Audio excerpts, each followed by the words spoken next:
বাবা, আমি একটা সুযোগ পেয়েছি, মাসে 30,000 টাকা ইনকাম। তার জন্য আমার কিছু টাকা লাগবে। কত টাকা লাগবে তোমার? এই তো, শুরুতে 5,000 টাকা দিতে হবে, এটা তাদের অ্যাড ফি। তারপরে প্রতি মাসে ইনকাম হবে 30,000 টাকা। এই যদি আমি আরো বাড়তি সময় দিতে পারি, তাহলে আরো বেশি ইনকাম করতে পারবো। শুধু অ্যাড দেখলেই টাকা ইনকাম হবে, অন্য কিছু করতে হবে না। এখন জিজ্ঞেস করতে ইচ্ছে করছে 5,000 লিখতে কয়টা শূন্য লাগে। আমার ছেলে হয়তো জেনে থাকবে, তাই আর জিজ্ঞেস করলাম না। লোকটির সাথে তোমার কিভাবে পরিচয়? ফেসবুকে বাবা। তুমি একটা অজানা লোককে 5,000 টাকা দিয়ে দিবে? তুমি তো বলো যে কোনো কিছু করার জন্য ইনভেস্ট অবশ্যই দিতে হবে। যেমন ভালো রেজাল্টের জন্য ইনভেস্ট হিসাবে খেলা আড্ডা বাদ দিতে হয়। এটা তো তেমন এক প্রকার ইনভেস্ট বলতে পারো। দেখি না কি হয়। তুমি 1 টাকা ওকে দিবে না? তোর এতটুকু বয়স, এই বয়সে এত টাকা চিন্তা কেন?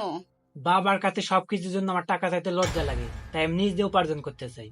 এই বয়সে আমি নিজেও বাবার কাছ থেকে টাকা চাইতে লজ্জাবোধ করতাম। এখন দেখি এই বিষয়টা আমার ছেলের মধ্যেও আছে। ঠিক আছে, আমি তোমাকে টাকা দেব, তবে ধার হিসেবে। কবে ফেরত দিবে বলো? কি?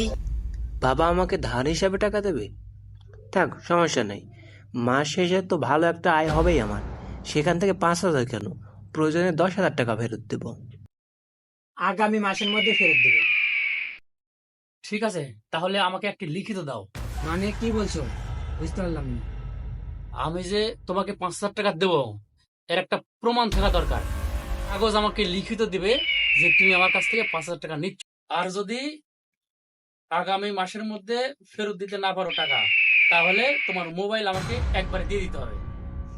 এখন এই ডিজিটাল যুগে কি লেখালেখির আমল আছে? তার থেকে আম্মু তুমি একটা ভিডিও করে দাও, ভিডিওতে আমি বলে দিচ্ছি, এটা একটা প্রমাণ হবে। আমি ভিডিও করে দিই, এটাই ভালো হবে।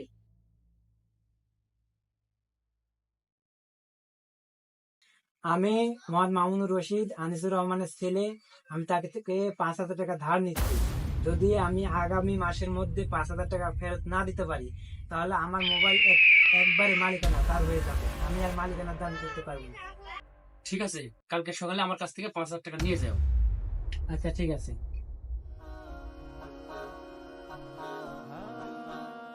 তুমি কেন টাকা দিতে চাইলে? তুমি বুঝতে পারতেছো না, এটা একটা স্ক্যাম। টাকাটাই জলে গেল। ওর যে বয়স, আমার ধারণা ও এখনো চোর বাটপার দেখেনি। তো চোর বাটপার কেমন হয় এটার একটা এক্সপিরিয়েন্স হোক, যাতে সে বুঝে হুট করে কাউকে বিশ্বাস করতে নেই। তুমি তো সরাসরি বলতেই পারতে এটা একটা স্ক্যাম। টাকাগুলো নষ্ট করে কেন বোঝাতে হবে? কোনো কিছু প্র্যাকটিক্যালি বোঝালে সারা জীবন মনে থাকে।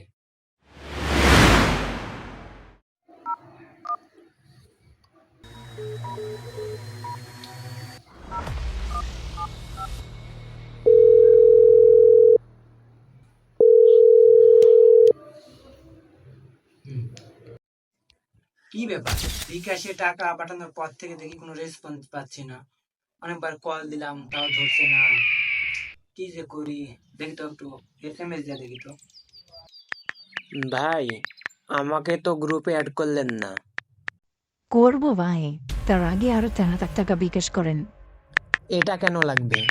ট্রেডিং এর জন্য। অদ্ভুত তো, অ্যাড দেখার জন্য আবার কৃষি ট্রেডিং করতে হবে? আছে ভাই, অনেক নিয়ম কানুন সেসব শিখতে হবে। টাকা ব্যবস্থা করে পাঠিয়ে দেন, তারপরে আপনাকে আমি হলো গ্রুপ অ্যাড করে নেব না। ভাই, আমার কাছে আর কোনো টাকা নাই। এই টাকাটা আমি মোবাইল বন্ধ করে রেখে জোগাড় করেছি। আর টাকা নিতে গেলে আমার কিডনি বন্ধ রাখতে হবে। কি ব্যাপার, আমাকে ব্লক করলো কেন? আচ্ছা, দেখি তো, ফোন দিয়ে দেখি তো। কাঙ্ক্ষিত নম্বরটিতে এই মুহূর্তে সংযোগ দেওয়া সম্ভব হচ্ছে কি না। ব্যাপার, নাম্বার তো দেখি বন্ধ। মোহাম্মদ, ভেতরে আসবো? আসসালামু আলাইকুম। হ্যাঁ বাবা, আসো, ভিতরে এসো। ওয়ালাইকুম আসসালাম। মামুন, কি হয়েছে তোমার? 2 দিন ধরে মুখোমুখি হচ্ছে না। মাহমুদের টাকা দিতে না পারলে মানুষ যেভাবে পালিয়ে বেড়ায়, তুমিও দেখি বাবার কাছ থেকে ওইভাবেই পালিয়ে বেড়াচ্ছ। আর যে গ্রুপে অ্যাড হওয়ার কথা ছিল, সেই গ্রুপে কি অ্যাড হয়েছো? না বাবা, আমাকে ওরা ব্লক করে দিয়েছে, আমাকে অ্যাড করে নেয়নি। তারা একটা স্ক্যামার, একটা বাটপার ছিল। আমি তোমার 5,000 টাকা ফেরত দিতে পারবো না। তুমি কি আজকে একটু আমার মোবাইল নিয়ে যাবে? না, ফোন নিতে আসেনি, কিছু কথা বলতে এসেছি। হ্যাঁ বাবা, বলো। শোনো বাবা, টাকা আয় করা অত সহজ না। যে কাজটা পৃথিবীর সবাই করতে পারে সেই কাজ দিয়ে তুমি আয় করতে পারবে না। যেমন শ্বাস নিতে সবাই পারে, এই শ্বাস দিয়ে তুমি আয় করতে পারবে না। তোমাকে এমন কিছু করতে হবে যেটা কেউ করতে পারে না। আমি কি লোভীটাই না হয়ে উঠেছিলাম কিছু সময়ের জন্য? মাসে 30,000 টাকা আয়ের স্বপ্নে আমি বিভোর হয়ে গেছিলাম। সেটা যে এত সহজে ভেঙে যাবে আমি তা কখনোই কল্পনা করিনি। এখন পড়ালেখায় মন দাও, পড়াশোনা শেষ করো, সাথে স্কিল ডেভেলপ করো, তারপর না হয় দেখা যাবে। ঠিক আছে বাবা। তোমার পরীক্ষা কবে? 10 দিন পরে। ঠিক আছে, পড়াশোনা করো। তাহলে আমি এখন আসি।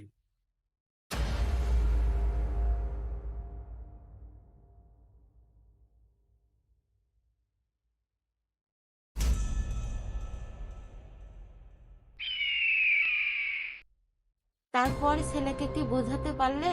হ্যাঁ, বুঝিয়েছি। আশা করি এরূপ উল্টা পাল্টা ফাঁদে আর পা দিবে না। বাহ, বেশ, পা না দিলেই ভালো। কে মেসেজ দিল? তোমার কোনো পুরাতন প্রেমিক নাকি? ধুর, এসব বিষয়ে কোনো মজা করো না তো। ও আইডি থেকে একটা লিঙ্ক পাঠাইছে, এখানে গেলে নাকি 10,000 টাকা পাওয়া যাবে। এবার দেখি নাকি হয়। আগে থেকে তো কোনো টাকা চাইতেছে না। একবার দেখতে গিয়ে যা হবে তা আর পরবর্তীতে দেখার মতো হবে না। ভাবছি এবার কি তোমাকে প্র্যাকটিক্যালি দেখাবো নাকি মুখে বলবো। সহজে টাকা আয়ের লোভে পড়ে নিজেকে ধ্বংস করো না, কারণ লোভ মানুষকে ধ্বংসের দিকে নিয়ে যায়। অপরিচিত কাউকে বিশ্বাস করো না, বিশেষ করে যখন টাকার বিষয় আসে। আল্লাহ সুবহানাহু ওয়া তাআলা বলেন, হে মুমিনগণ, যদি কোনো পাপাচার তোমাদের কাছে কোনো সংবাদ নিয়ে আসে তবে তা যাচাই করো।